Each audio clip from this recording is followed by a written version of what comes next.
ಸರ್ಕಾರಕ್ಕೆ ನುಂಗಲಾರದ ತುತ್ತಾಗಿದೆ ಬಿಡದಿ ಟೌನ್ಶಿಪ್ ವಿವಾದ. ಸಿಎಂಗೆ ನಿವೃತ್ತ ನ್ಯಾಯಮೂರ್ತಿ ಸಂತೋಷ್ ಹೆಗಡೆ ಪತ್ರ ಬರೆದಿದ್ದಾರೆ. ಬಿಡದಿ ಟೌನ್ಶಿಪ್ ಕುರಿತಂತೆ ಆ ಪತ್ರದಲ್ಲಿ ಸಾಕಷ್ಟು ವಿಚಾರಗಳನ್ನು ಉಲ್ಲೇಖ ಮಾಡಿದ್ದಾರೆ. ಅವರು ಕೂಡ ಸ್ಥಿತಿಗತಿಗಳನ್ನು ಪರಿಶೀಲನೆ ಮಾಡಿದ್ದಾರೆ. ಅವರು ಕೂಡ ಪ್ರತಿಭಟನಾ ಸ್ಥಳಕ್ಕೆ ಹೋಗಿದ್ರು. ಈಗ ಸರ್ಕಾರಕ್ಕೆ ಪತ್ರವನ್ನು ಬರೆದು ಕೆಲವೊಂದಿಷ್ಟು ವಿಚಾರಗಳನ್ನು ಮುಖ್ಯಮಂತ್ರಿಗಳ ಗಮನಕ್ಕೆ ತಂದಿದ್ದಾರೆ. ಸಂತೋಷ್ ಹೆಗಡೆ ಅವರು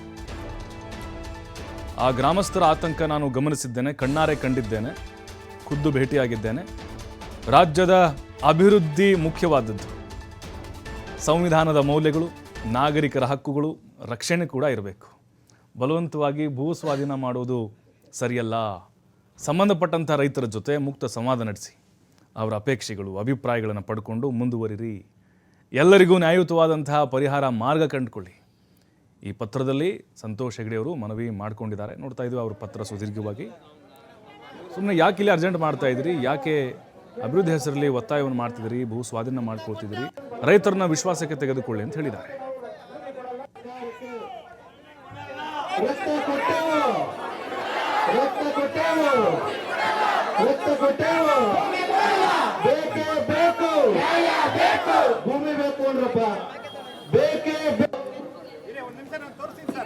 ಒಂದು ನಿಮಿಷ ನದೀಮ್ ಈ ಭಾಗದ ರೈತರು ಸಿದ್ಧರಿದ್ದಾರೆ ಅಂತಕ್ಕಂಥ ಮಾತನ್ನು ಹೇಳಕ್ ಬಯಸ್ತಾ ಇದ್ದೇವೆ. ಬೇಕೇ ಬೇಕು. ನಿವೃತ್ತ ನ್ಯಾಯಮೂರ್ತಿಗಳಾದಂಥ ಸಂತೋಷ್ ಹೆಗಡೆಯವರು ಪತ್ರವನ್ನು ಬರೆದಿದ್ದಾರೆ. ಬಲವಂತವಾಗಿ ಭೂ ಸ್ವಾಧೀನ ಮಾಡುವುದು ಸರಿಯಲ್ಲ. ಸಂಬಂಧಪಟ್ಟಂಥ ರೈತರ ಜೊತೆ ಮುಕ್ತವಾದಂಥ ಒಂದು ಸಂವಾದವನ್ನು ಮಾಡಿ ವಿಶ್ವಾಸಕ್ಕೆ ತೆಗೆದುಕೊಳ್ಳಿ ಅಂಥೇಳಿ ಅವರು ಮನವಿಯನ್ನು ಮಾಡಿಕೊಂಡಿದ್ದಾರೆ. ನೋಡಿ, ರೈತರ ಪರವಾಗಿ ಸಂತೋಷ್ ಹೆಗಡೆಯವರು ಇಲ್ಲಿ ಧ್ವನಿಯನ್ನು ಎತ್ತಿದ್ದಾರೆ.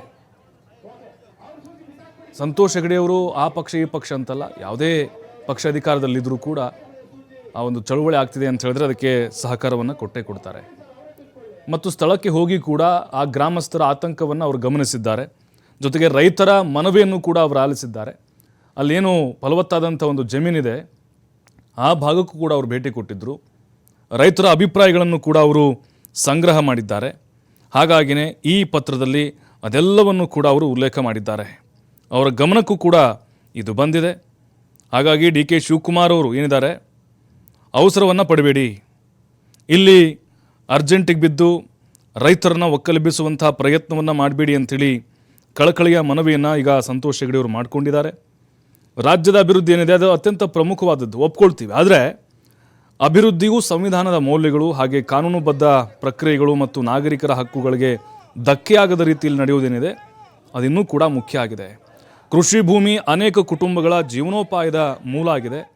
ಅದರ ಬಗ್ಗೆ ತೆಗೆದುಕೊಳ್ಳುವಂಥ ಯಾವುದೇ ನಿರ್ಧಾರವು ಅತ್ಯಂತ ಸೂಕ್ಷ್ಮತೆ ಮತ್ತು ಪಾರದರ್ಶಕತೆಯಿಂದ ಕೂಡಿರಬೇಕು ಅಂತ ಅವರಲ್ಲಿ ಮೆನ್ಷನ್ ಮಾಡಿದ್ದಾರೆ.